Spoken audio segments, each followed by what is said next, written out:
Hi, everyone.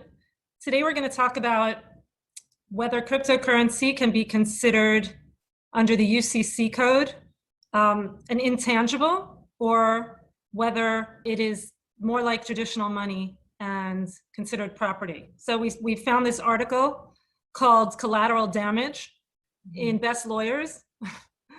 This is the kind of stuff we read during a lockdown. So Pam, what do you think about cryptocurrency as property?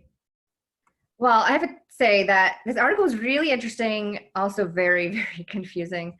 But a lot of things did jump out to me. I love the distinction and definition it gave as like why Bitcoin's creators specifically created Bitcoin. Because I always like to return to the very basic definitions and purpose of Bitcoin over and over again. So they intended it to function as an alternative to fiat currencies, fiat meaning those backed by government, but not to a particular commodity. But it's still unclear if Bitcoin and other cryptocurrencies can in the long term substitute for fiat money. It's really interesting because until I got into the crypto space, I never really thought about money as something that has different properties. The definition of what is money, like is it exchange of value, exchange of information? What is it? So I think that, to me, before even considering whether crypto is property, I think what is money? Like there's so much emotion attached to money. Money is seen as evil when you break it down. It's just how people so far have exchanged value. So when you think of just regular fiat money as something that you use to convey and exchange value, then can you consider crypto the same thing? And from a gut level, I would say yes, you can if there are enough people in the economy of this specific crypto. But then, of course, then you get into all the regulations of it. So just because all the crypto and Bitcoin users in the world right now are willing to exchange it, there's all these regulations around it and whether or not we can even do that. So yeah, I think it's a really fascinating thing to consider. How do you look at it? Yeah, there's been a lot of activity in this area and a lot of case law, particularly around the ICO boom and most recently Telegram being banned from issuing their grams by the SEC. So I think part of what's so confusing is you have so many different regulatory bodies that have their hand in crypto. So again, the SEC, the CFTC, which is the Commodities Futures Trading Commission, which considers crypto a commodity very clearly. Mm-hmm. And there's FinCEN, which governs money laundering, and there's FATF, which is cross-country rules. There's the New York Department of Financial Services, which also considers it a commodity. And now we get this article with the Uniform Commercial Code. So under the UCC, money is something that can be exchanged that's backed by a government. Now, the US dollar really became like I think back to Bretton Woods or the gold standard, when the gold standard was implemented, that it was backed by something, right? Up until that point, what was money? Money was, like you said, what two people were willing to exchange for value. So you get back to the dollar, and right now during the crisis, there's demand for the dollar across all these different countries because their currencies are being deflated. And so what happens to like Bitcoin or other cryptocurrencies, right? Under the UCC, they fall under Article 9, which is intangibles. And under that rule, you have to do more due diligence to see if there's a prior lien on your tokens, or else they might be subject to foreclosure. And that rule does not apply to fiat or hard money. Mm-hmm. So it's really interesting to me that the UCC draws this distinction and requires more proof, essentially, more work to find out if what you're receiving is actually real and worth what it says it is. I don't know if this is a dumb question, but I'm still going to ask it. Like, I mean, there are no dumb questions.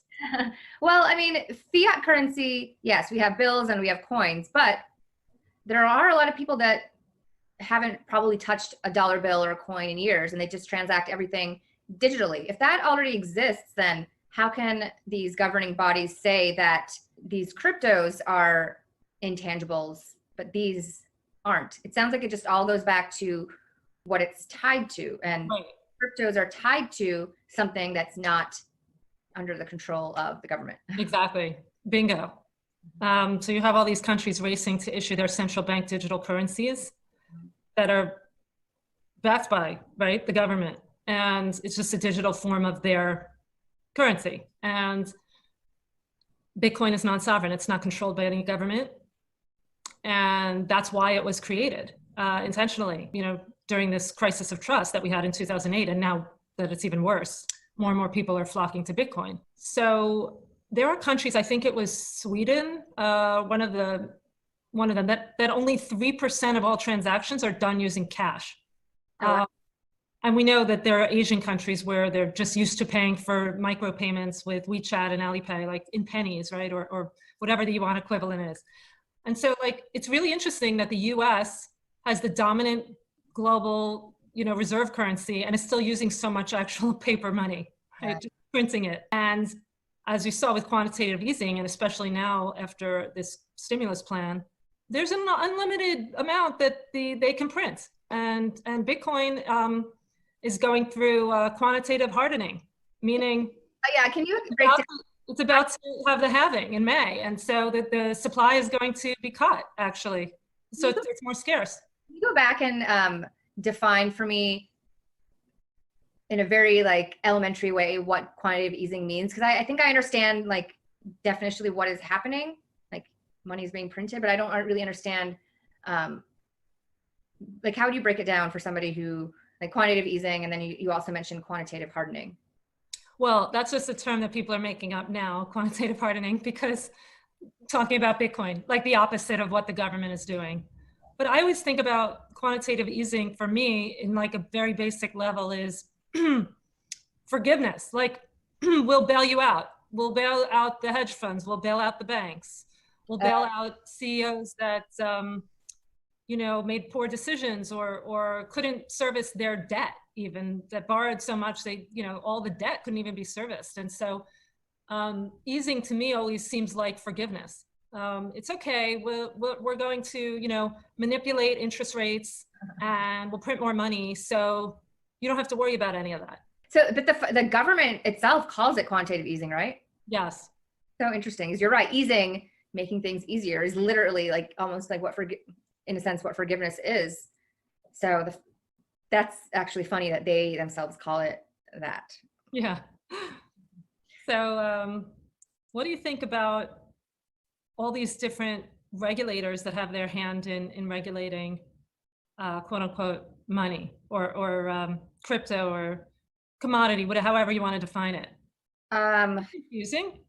Very, very confusing, because there are all these in this one article itself. It talks about intangible versus property versus currency. It's hard to keep track of. It's what all these things mean. And I think there's a lot of talk about, is crypto this, is crypto that? I would rather hear people talk about, these are the pros of crypto being considered property and these are the cons. I just don't feel like this article at least framed it as such. Regulators are doing what they're going to do. Of course, I don't love that they have all their hands in defining these things, but they're going to anyway. So if they're going to, I would rather just try to understand why, people who are bullish on crypto, what they think of, what are the pros of considering crypto and intangible, and what are the cons. I would love to know why each of these definitions really matter.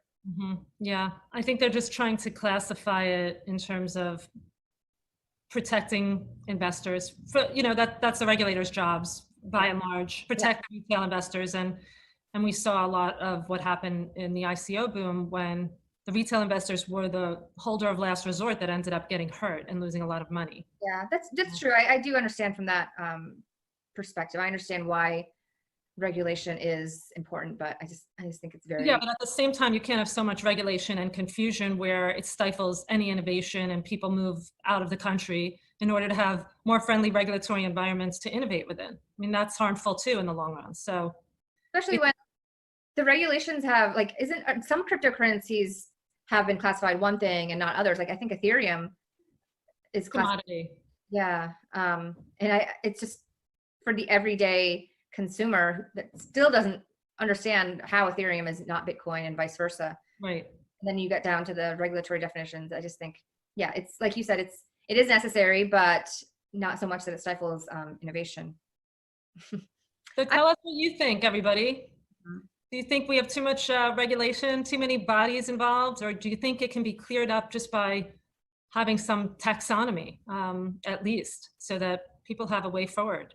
Yeah, and let us know what you think about money. What is money? Does it mean the same thing to you now that it did, say, 6 months ago, or when we finally seem to be getting out of the 2008 recession? Like now I don't know, you could argue we're already in it, or we're really about to be in, some people are saying, a depression. So how does that change how you think about money? We would love to know. So please email us or leave a comment or find us on Twitter.